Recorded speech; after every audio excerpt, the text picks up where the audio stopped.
All right, you're still watching TVC Breakfast. We now take you through this very, very important conversation. Now, a community in Rivers State is taking its environmental case against Italian oil company ENI to Italy's Supreme Court after a lower court dismissed its lawsuit over decades of flooding. The Aggah community says flooding started after oil facilities operated by Aggah and ENI subsidiary distributed national water channels, leaving residents affected for more than 50 years.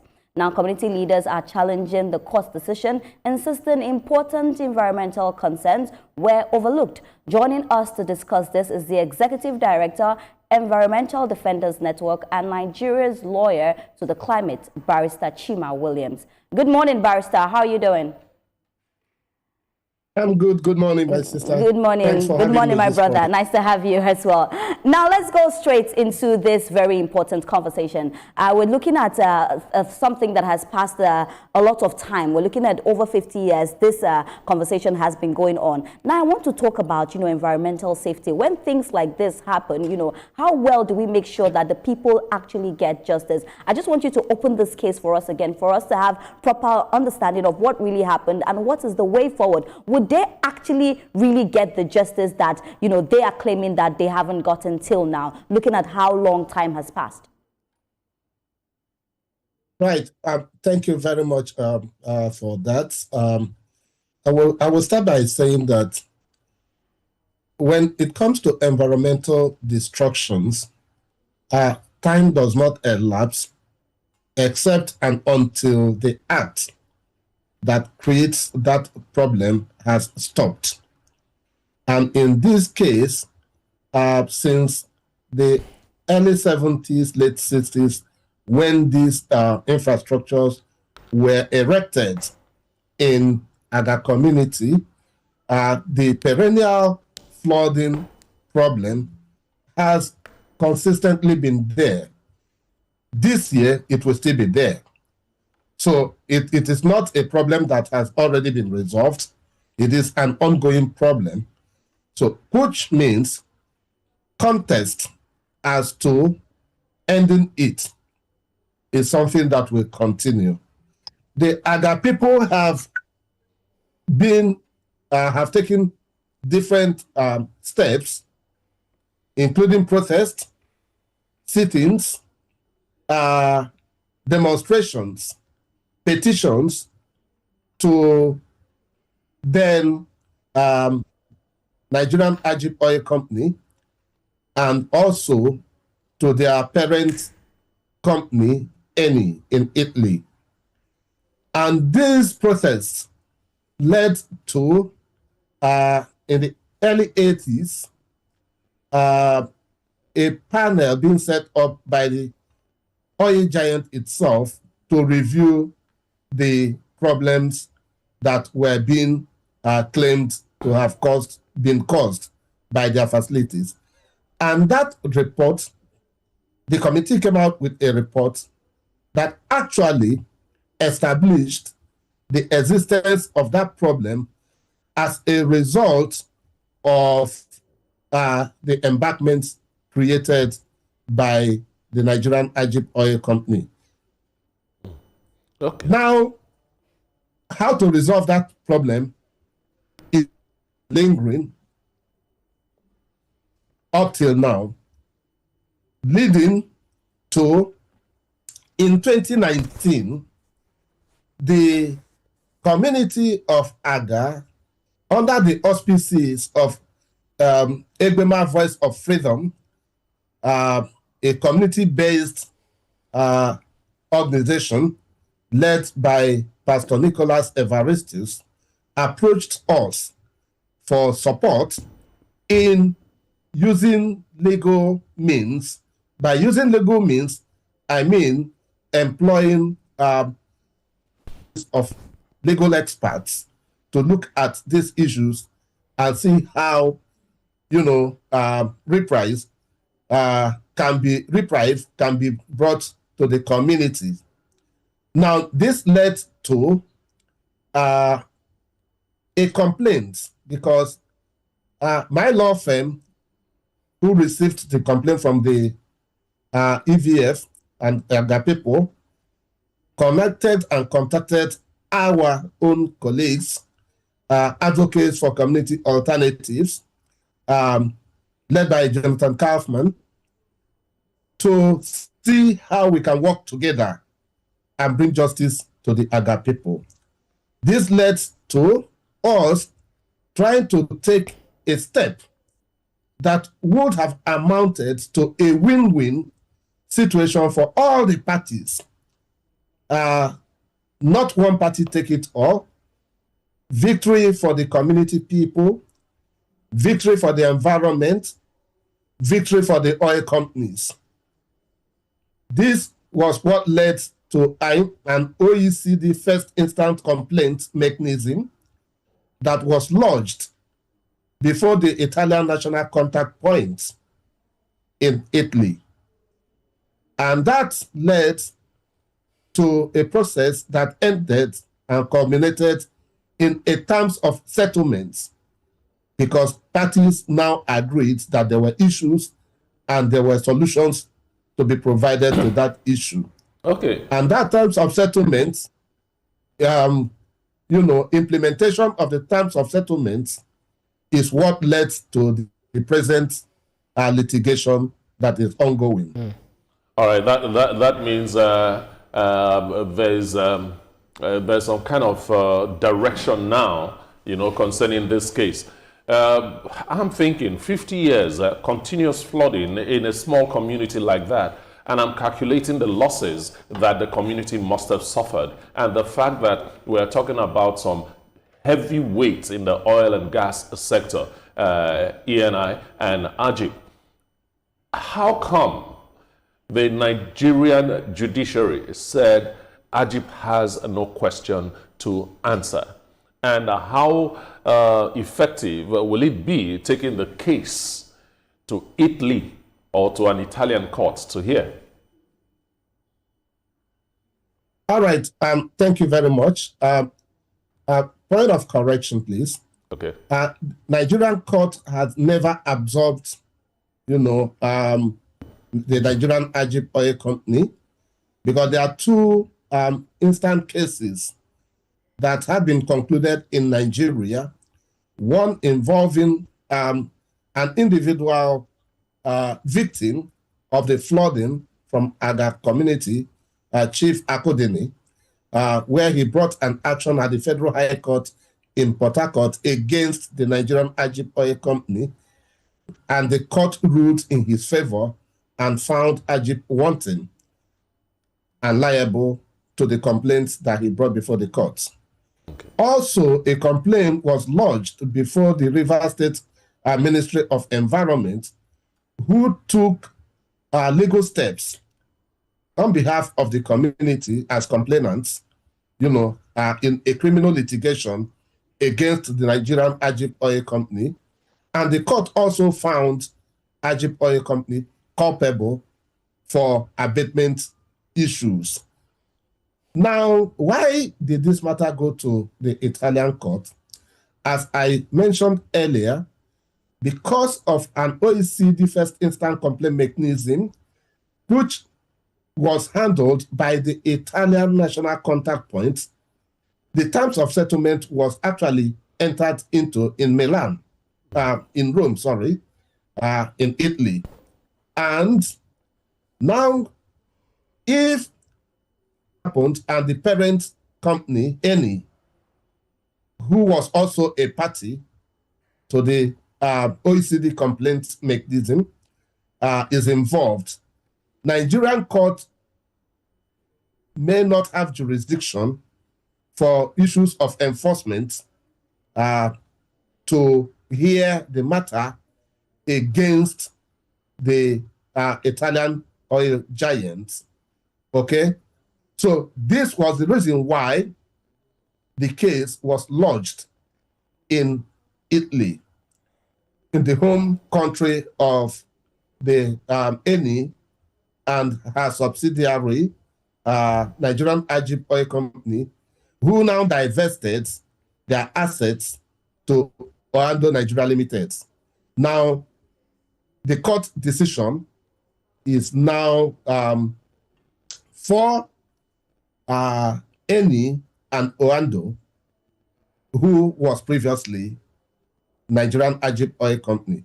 Right. So the Nigerian courts have been upbeat on this matter, but enforcement of the judgments of the Nigerian courts had been the issue.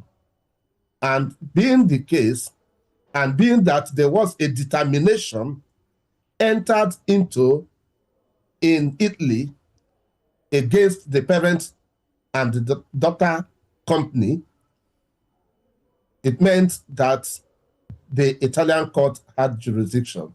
Now, the determination of the ordinary court of Milan in this matter, who has resolved the issues, majority of it against our clients, the plaintiffs or claimants,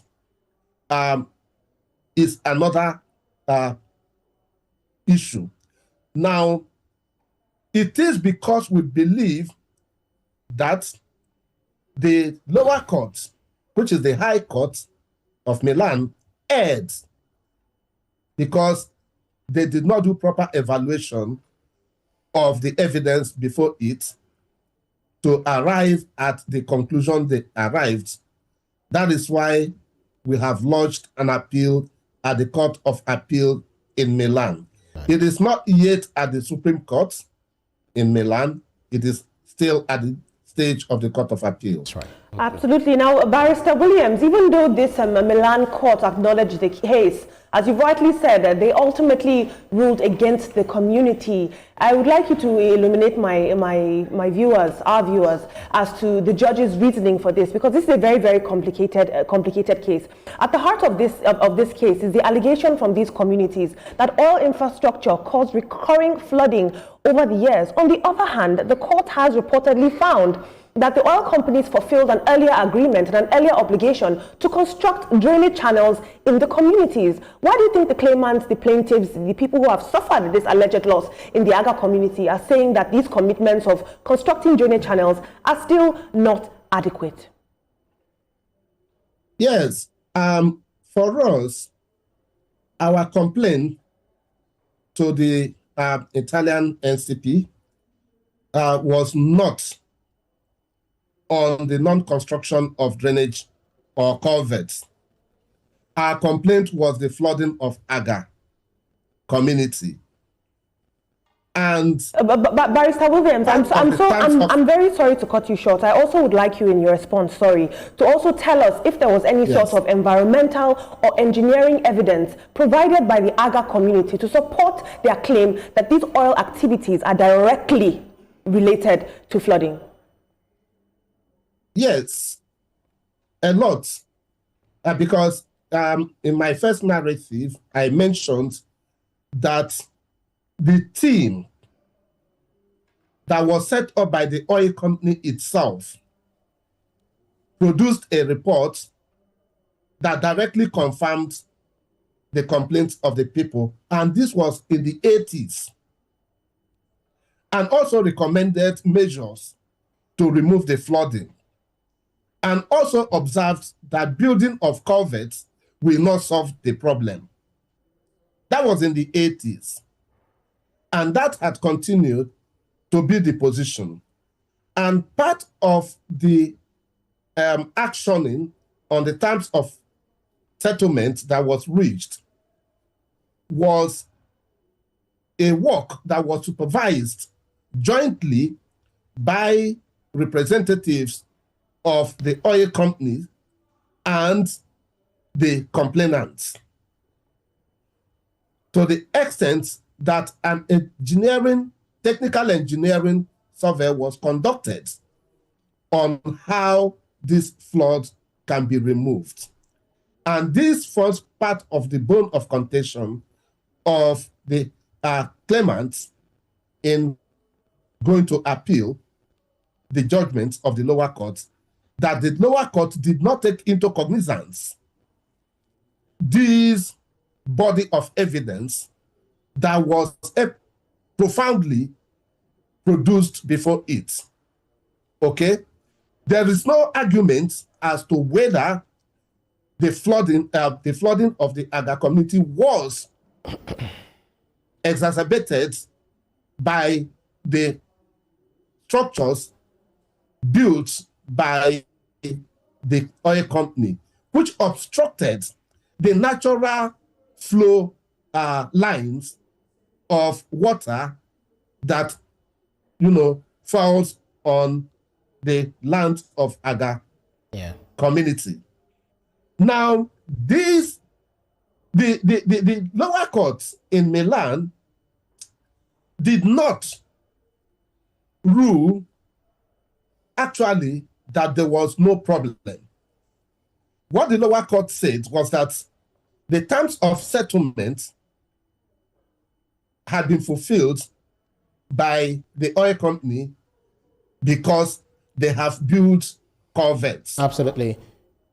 But our complaint is that even the company's own report made out in 1980, thereabout in the 80s,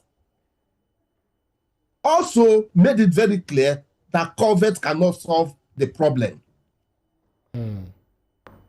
So how will the court now disregard such clear evidence that was not produced by the community, but by the oil company itself? Absolutely. But Barrister Williams. Rather, the court also went ahead. Let me make this point, please. Went ahead because, judges, when they want to be smart, they find a creative way of disarming, the claimants or the defendants in a case before them. What the court smartly did was to say that the Aggah Voice of Freedom does not have the locus to bring this action against the oil company on behalf of the community. Disregarding also a body of evidence that shows that over 2,000 residents of the community signed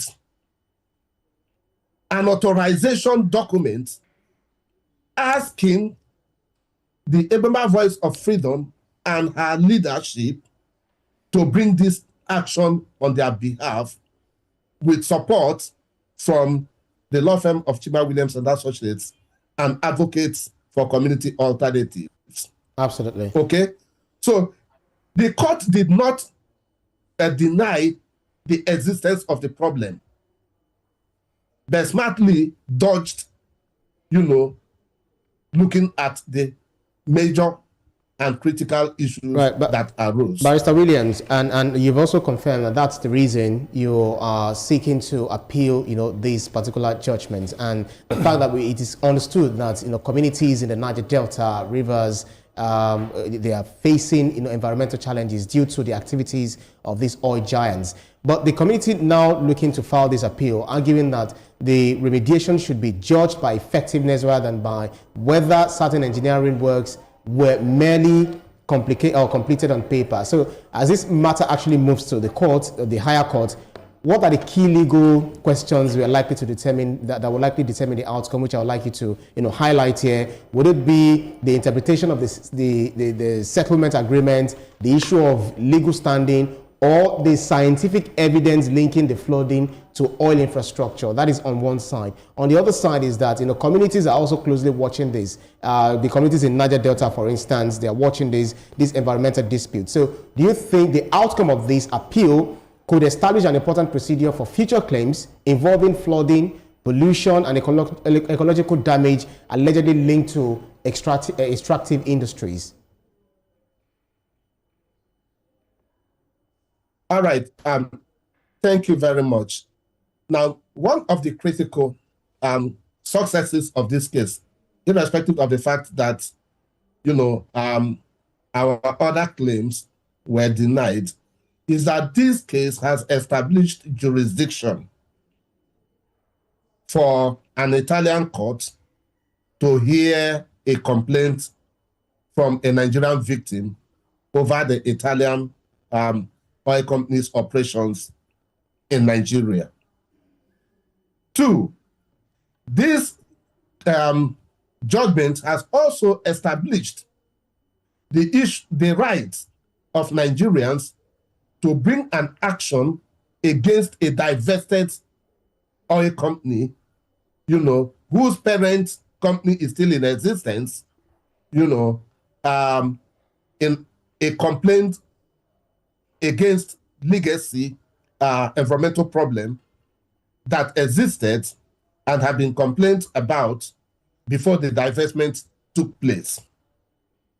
And of course, this case, if the Court of Appeal in Milan overturns it, which we believe that they are going to do, because the Court of First Instance is empaneled by a single judge whose decision is final.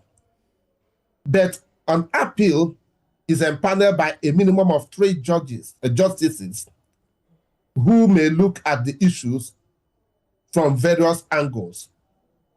And we believe that there is no court. I mean, it is an obscene scenario for a court to order the doing of an impossibility. And in this instant case, the lower court in Milan, awarding a cost of close to 200,000 euros against a community that is complaining of their livelihood source being destroyed, of health challenges being created, of, their environment being destroyed.